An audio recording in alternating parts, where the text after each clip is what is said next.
All right, so I got a new microwave. I'll just show you a little bit about it because it's different than what we see in the United States. So you have the top knob and the lower knob. And so if you see up close here, you'll see that you've got this little means that it's low heat. And then this is like medium low heat. This one is medium. This is medium high. And this one is high.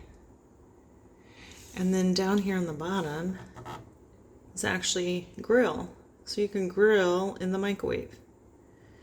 Now the C1 over here is like an 80-20. So it's like 80% grill, 20% microwave. C2 is like 70-30. So 70 grill, 30 microwave. And then C3 is 60 grill and 30 microwave. And then down here, of course, you've got your minutes. It's simple.